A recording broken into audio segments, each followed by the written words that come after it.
All right, y'all, welcome to another Education Unleashed news moment. Let's get it.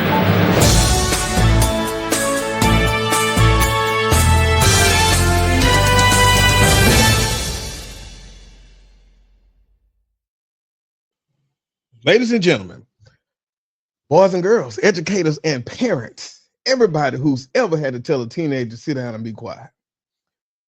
Let's talk about this mess right here.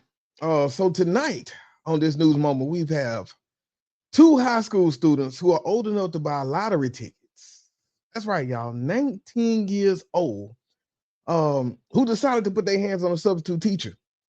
And now they're facing adult charges, possible expulsion, and the future is not looking that bright. So what we'll do, let's jump into our topic for tonight. Well, when school fights happen, usually the kids involved face some kind of school-based discipline. But a fight last week in Fort Lauderdale ended with two students being charged as adults and taken to jail. And that's where we find Ari Odzer with this story. Ari, what happened here? Well, Jackie, usually school fights are students versus students. This one was two students allegedly assaulting a substitute PE teacher. It happened Thursday afternoon at the end of the day at Dillard High School, right at dismissal time. And police took the two students who were allegedly involved and booked them here into the Broward County Jail. They have since bonded out. Here's what happened. It was an ugly scene. Students pummeling the substitute teacher, security personnel doing their best to break it up as quickly as possible, and then two seniors were sent to jail. The lawyer representing one of the young men asked the judge to lower the bond amount. But he is on track to graduate from high school. Now his mom is going to be the one that posts his bond. She works at Wingstop. She doesn't have the financial resources to post a $15,000 bond. Counsel, he and another individual, without any provocation, walked up and started punching a teacher in the face, beating him. He's a danger to the community. $15,000 bond.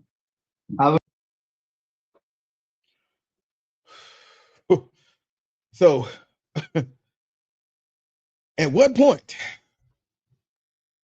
are my Wingstop wages dedicated to getting you out of jail? I respect hardworking parents. I swear to God I do. But I promise you, if my son decided that he gonna play Floyd Mayweather to a teacher at his schoolhouse, I think you're gonna have to sit down for a few minutes, man. There's not, especially on Wingstop, and I'm pretty sure that you are not the only child. So that means I got to take out of their mouth. Let's keep going, y'all. Have a good day. The arrest report says the two students launched a synchronized physical attack against the teacher. One student who witnessed the fight said the teacher had a history of saying challenging things to students. I just seen like the guy, the teacher, he was talking to one of the students, and he was like, "What you gonna do about it now?" And then them boys just started fighting. I guess what happened was like the teacher was talking about them, and they didn't really appreciate it, and then they just started fading. So you think the teacher said something to provoke it? Yeah, he most def. Now, obviously, his account contradicts what Fort Lauderdale police said happened in this incident, which is that to them, they said that the two students went ahead and provoked the violence without any provocation from the teacher at all. So Broward County Public Schools sent us a statement saying that besides the criminal charges, these young men are facing school disciplinary action as well, which is likely to be expelled from Dillard High School. And also, they said they are investigating this entire incident, including potentially the actions of the substitute teacher in this particular incident. We're live in Fort Lauderdale. Ari Odzer, NBC6 News.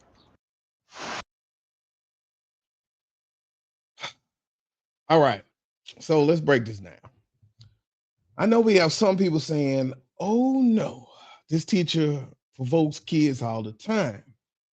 But the police said that there was no provocation, which means what? It means the kids just got mad, got in their feelings for whatever happened, and then decided to throw them hands. And on top of that, 19 fighting the teacher, get arrested, get expelled, and then they're not even going to graduate. And so for me, understanding to the kids out there, to anybody with kids who can see this, letting them know that this is not a punishment. This is, in a sense, a life reroute, right? So the question is, what happens next, fellas? I am very interested to know what would happen, right? As someone who works with young men, especially in behavior, I want to tell you how important impulse control skill is. It's a muscle, and if you don't exercise it, life will put you on a treadmill you ain't ready for, period. So we got to learn to take a breath. We got to learn that the world is not going to give us benefit of the doubt. They won't care if the teacher provoked them. They won't care if they weren't thinking at all. All they see is two 19-year-old boys that are making decisions. And once that gavel drops, life is way different. So the final lesson for y'all, boy, if you're 19 in school, fight for your diploma, not your rap sheet. And if you got anger issues, take it out on some Wingstop lemon pepper wings. Mama, bring me a few of them. Mama, bring me some home for the night. Not your teacher. Stay in school. Keep your hands to yourself. And if you got to throw something, make it that graduation cap, not a punch. That will do it for our news break. This is KTTV signing out.